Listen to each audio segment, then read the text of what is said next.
जब ए वाला ठीक है मान लो जी अब तो लोग तो यार कलाकार हो गए पूरा।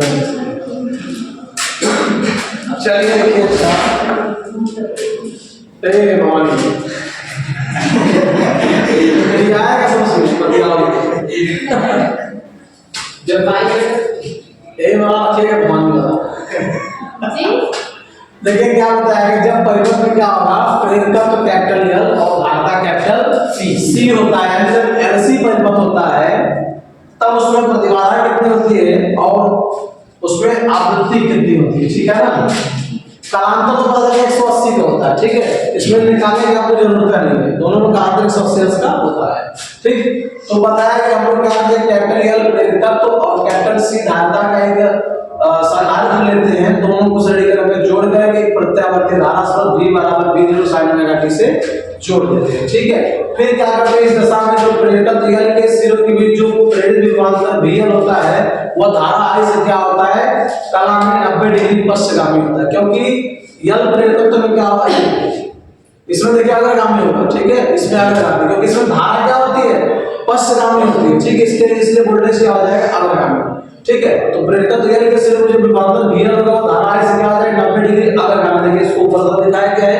और जो धारा c के सिरे में जो प्रेरित विभवांतर vc होता है वो धारा i से क्या होता है 90 डिग्री का होता है पश्चगामी होता है, दिखाया गया, ठीक है। इस प्रकार क्या हो गया जो vl और जो vc के बीच जो कालांतर 180 का कालांतर है, ठीक है। फिर बता देते हैं एलसी परिपथ में परिणामी विभवांतर कितना हो जाएगा vc और vl के बीच जो परिणामी विभवांतर कितना हो जाएगा v बराबर हो जाएगा vl vc।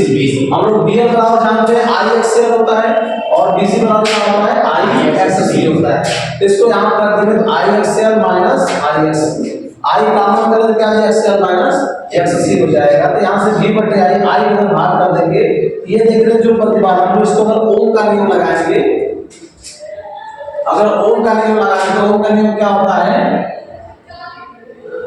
R v बटे R।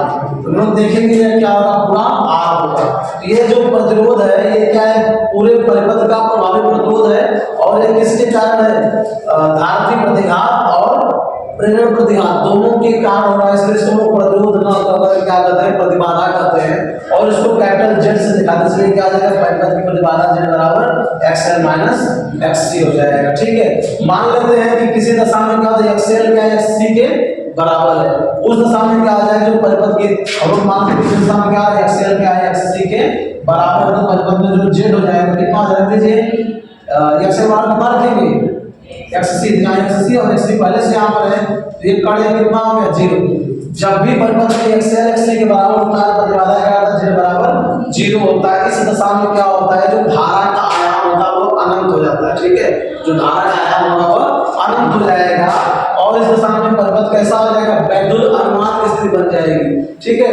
तो इस प्रकार वैद्युत अनुनाद की दशा में क्या हो जाएगा XL बराबर XC हो गया, XL बराबर क्या ओमेगा L और XC बराबर 1 बटा ओमेगा C होता है। इसको यहां पर से तुझे गुणा कर दें ओमेगा केवल क्या है ओमेगा के इधर गुणा कर दें ओमेगा स्क्वायर L का इधर भाग करो 1 बटा L से ओमेगा बराबर क्या होता है 2 पाई L होता है, इसको यहां पर रख देंगे ओमेगा स्क्वायर 2 पाई L का स्क्वायर 1 बटा LC हो जाएगा, इसका वर्ग कर देंगे 4 पाई स्क्वायर F स्क्वायर 1 बटा LC हो गया। अब इसको पूरे भाग करके 4 पाई स्क्वायर इधर हो गया, ठीक है।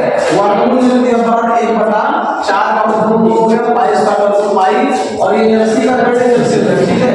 अब इसको लोग इस चीज को ऐसा भी लिख सकते हैं, ठीक है। ये हो गया अपना अनुनाद, अनुनाद के विधि में आवृत्ति, ठीक है।